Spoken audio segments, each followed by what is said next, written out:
it's that time. Hobby Lobby's having their sale again on model car kits. So I, of course, went and bought some. This time it was 40% off all model kits. So make sure you get your ass out there and get one, because it's a pretty good deal. You can't find them that cheap on Amazon or anywhere else. I got this one for, it was normally $35, but I got it for $21, which is a pretty good deal. My only complaint is they don't seem to have enough old cars. I know I'm kind of a little bit older generation, but I like to see 30s and 40s and 50s model cars, and it seems like all they have are some muscle cars, a lot of pickups. That seems to be all the rage. But I did find this. A Land Rover Series 2 109 station wagon, 4-door. So this is a pretty detailed kit from what I understand. I haven't opened it yet, so I figured we would unbox it right now and see what's inside. But it's made by Revell, and it's a skill level 5. So I'm pretty hopeful that it'll be pretty good. In the meantime, a little bit of housework.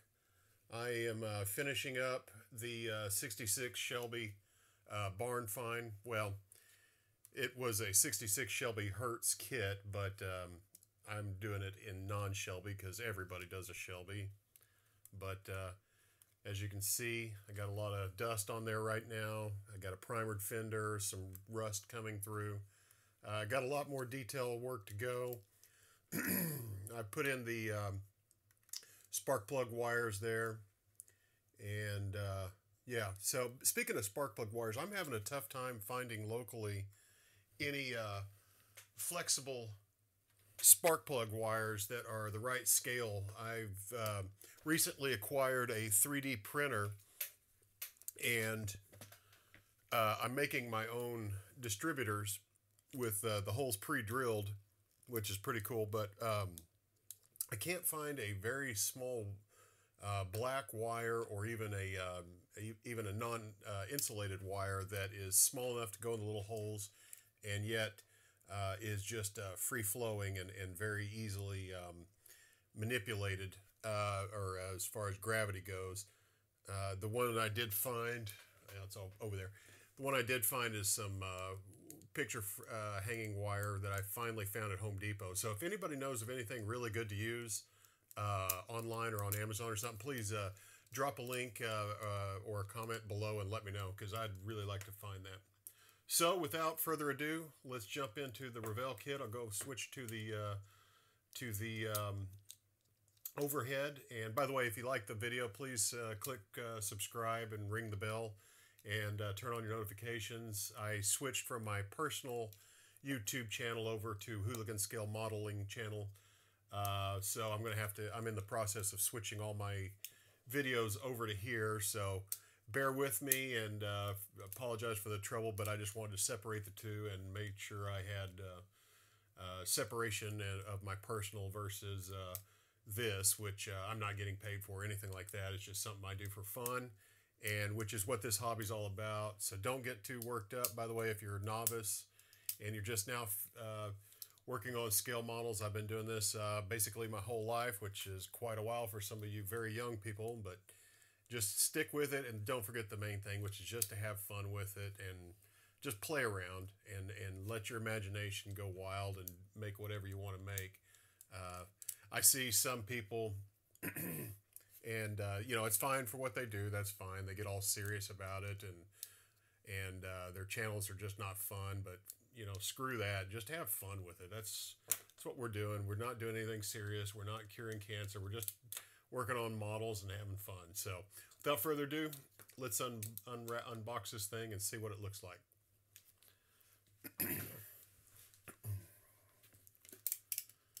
All right, so as you can see here, skill level 5, ages 13 and up. That certainly puts me in the ballpark, and it's a 1/24 scale.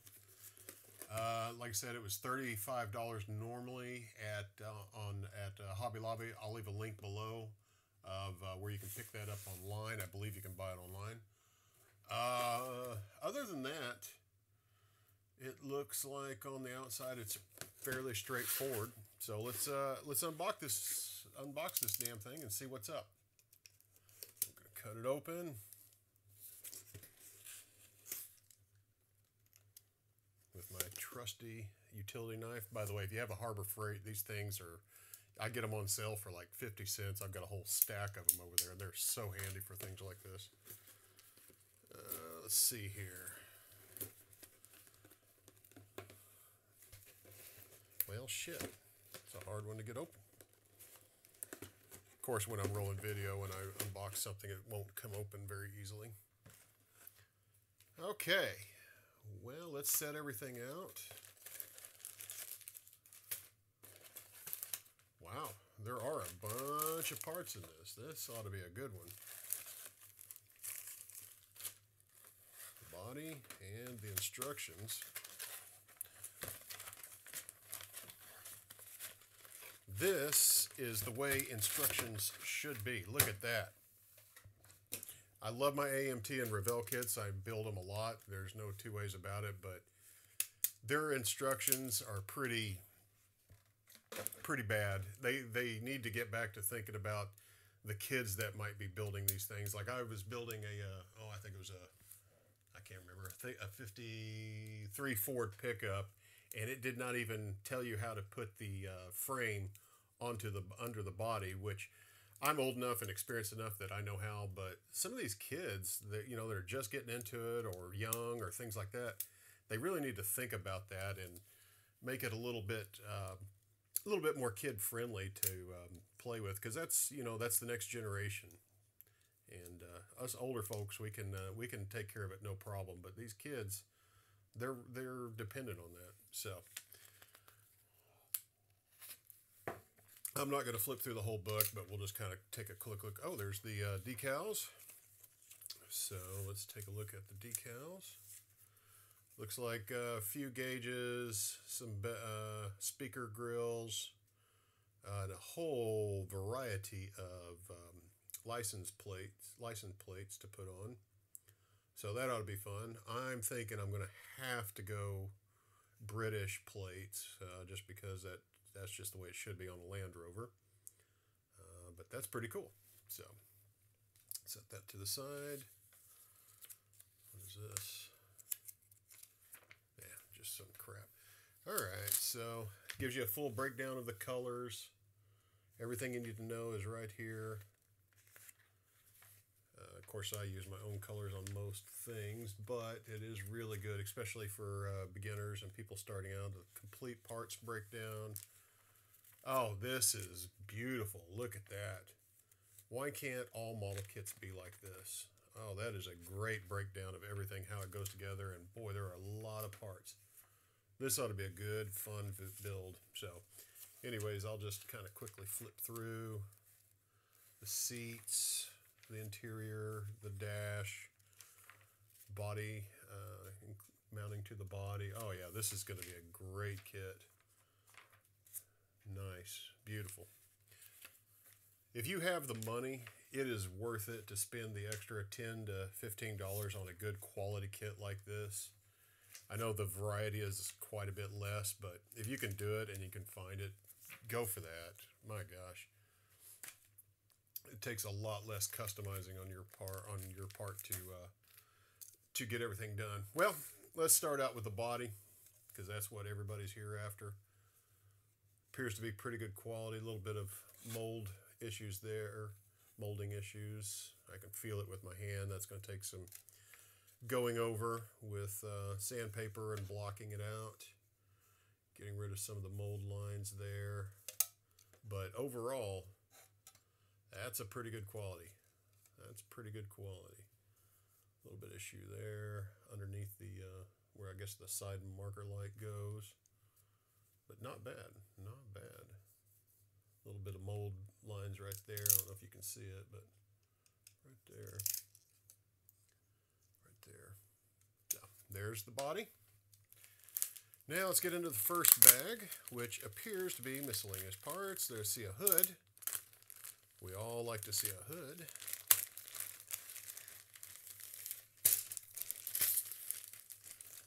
And let's open her up. and see what we got. The body pan, fairly straightforward, fairly smooth on the bottom. I'm guessing there must be something that goes underneath that other than the frame or with the frame. And there's your interior skin for your door panels or door cards if you're in England, like this this came from, or at least the car came from. Boy, this is good quality plastic. So, like, very good quality. I'm excited for this build. Firewall, the hood seems to be good shape. It even has a little bit of where the rivets are or is raised. So if you ever build this, be careful not to sand those off, because that is where the devil in the details is, and that is going to be a pain in the ass. But I think I can work around it. Shouldn't be too bad. Firewall, yeah, windshield frame. That's cool. Oh, a lot of detail in this. Set this to the side. Next bag. So here we go. What have we here? I see some seats. That's pretty cool. I'd like to see a little more raised detail in the seats. It may be there. Of course, this car was very utilitarian, so there was not a whole lot of detail in the seats in this car to begin with. It would have been just like a standard, vinyl interior, nothing extravagant, because these were work vehicles. But it would be nice to see a little bit of detail in there, but we'll work with it. Transmission tunnel, your seats, your front seats, I mean. Yeah, stick shift. Drive shaft loops. Is that two instrument clusters? Oh, that's kind of cool. So you got a left-hand drive and a right-hand drive option. What do you think? Drop a comment below. Should I go left-hand drive or right-hand drive? I am totally not sure what to do. I think my mind tells me to go right-hand drive, since it is an English vehicle, but you let me know. I see a canopy top and wheels. Yeah, there's your canopy top right there. I don't quite understand. I guess maybe that, I don't, if this would have been a vinyl top originally. No, I guess it would be like a aluminum top. Anyways, wheels and the wheels and backing for the wheels. There's your radiator fan, a battery. Oh, look, a proper battery that's not molded into the thing. That's one of those details that you don't get with the cheap kits, is a separate battery versus one that's molded into the car itself under the hood. That's pretty cool. And then you've got linkages for steering, things like that, panhard bars, yeah, anti-sway bars, whatever you want to call them. That's kind of cool. Over here, we've got the radiator, some headlight buckets, mirrors. That's cool. Why is there 4 sets of mirrors? I don't quite understand, or 2 sets of mirrors. I don't quite understand that, but I guess we'll figure that out as we go. Maybe one's for, I don't know. It doesn't show it in the picture. I don't know why they included that. I'm glad they did, because whatever I don't use, I can keep for other projects. Oh, there's another set. Oh, that's more the sport style, like would have come to America. Let's see here. I believe that is part of the exhaust, but I'm not sure yet. And then there's 2 pieces here. I don't know what those go to. Oops. Yeah, that's what building the kit's all about. More suspension parts. I'm guessing those are some sort of flaps for something. I don't know quite what yet. Oh, hood hinges. See, there's another thing. Unlike the hood for my, well, I can't get it out right now, but Unlike the hood for some of these other cars, it's just a triangle-shaped piece of plastic molded into the hood. They actually have separate hinges so that you can detail it out and make it look a lot better, a lot more realistic. I like that touch. Engine block, your intake manifold, your exhaust manifold, or header. No, it's not a header, but exhaust manifold. Radiator overflow, or that, yeah, that's radiator. Yeah, that's radiator overflow. I'll have a lot of fun making up some radiator for that, or radiator hoses for that. Which if you are new to the hobby and you want a quick, cheap way to make radiator hoses, go get a little bit thicker insulated bendable wire, electrical wire. I get a roll of it. I think it's like 30 cents a foot from Home Depot. I get it off the reel and they cut it for me, and it makes much more realistic radiator hose that you can bend and shape to whatever you need. But it's a great thing to have on hand. I have, I don't know, probably 20 foot of it over there. There is the frame. Pretty thick frame, which that Land Rover would have been very thick. They were extremely strong and durable. Let's see here. We got seats. I guess different styles of seats, front and back seats. And then you got your intake manifold hoses, windshield wipers. Oh, look at that. That's beautiful. Need more of that. Actual windshield wipers that you glue on rather than molded into plastic that look like crap. Your pedals. What a nice detailed kit. Your shock absorbers. What a nice detailed kit. I'm fucking excited for this one. Your springs, your differentials, steering wheel. I guess I could flip it over. Your steering wheel there, which has a little bit of plastic on it, but that's all right. I can't get everything perfect. Your exhaust. Yeah, that four-wheel drive system, that's going to be fun. I don't know yet whether I'm going to make this one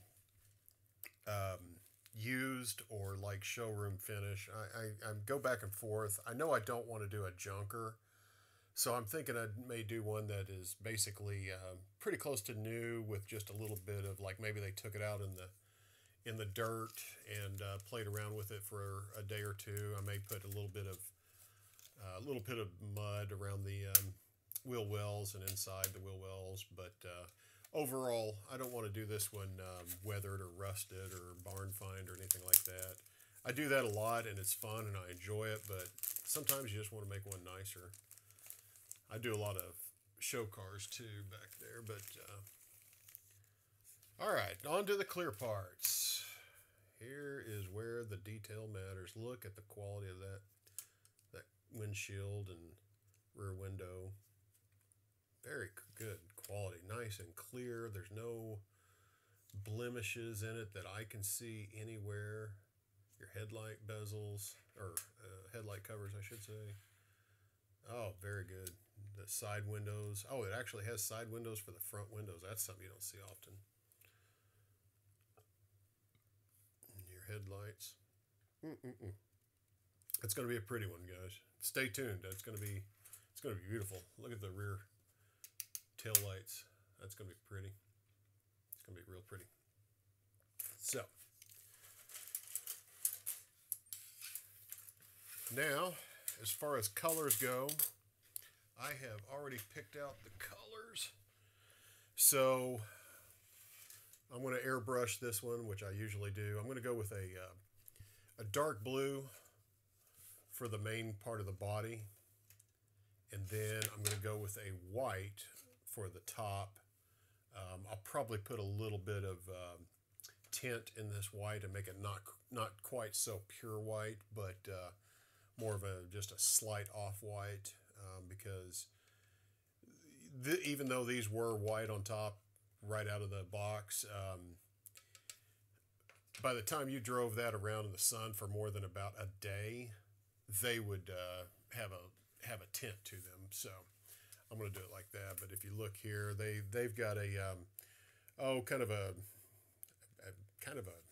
greenish blue color, but I'm going to go with a dark blue because I just think it's going to look good. And then with the white top and white wheels. But I'm going to build it pretty much, I believe, 100% stock. And yeah, it ought to be a good one. So, by the way, I did not see any chrome parts, but I guess if you really think about this car, it was pretty utilitarian, and there was not any chrome on these things whatsoever. But yeah, so here's the wheels, by the way.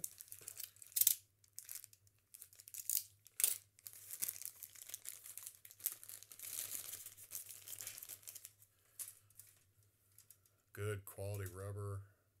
Yeah, that's going to be fun. I'm going to make those look slightly used. I'm going to run sandpaper over them and kind of smooth and kind of make them look a little bit more used, and weather them slightly, and then probably make it look like they've got a little bit of dirt on the tread in between the lugs on the tread. So, all right. So that's it. That is the unboxing of the Land Rover Series 3. I want to thank you guys for checking in and watching the video. If you got any comments or any suggestions, please drop them in the comments below. And like I say, just check out my channel from time to time. We're going to have a lot of fun on here, or we are having a lot of fun on here, I should say. I just figured I would bring what I do to you guys and just have some fun with it. So yeah, make sure you subscribe, click the notifications, and ring the bell, and we'll see you next time.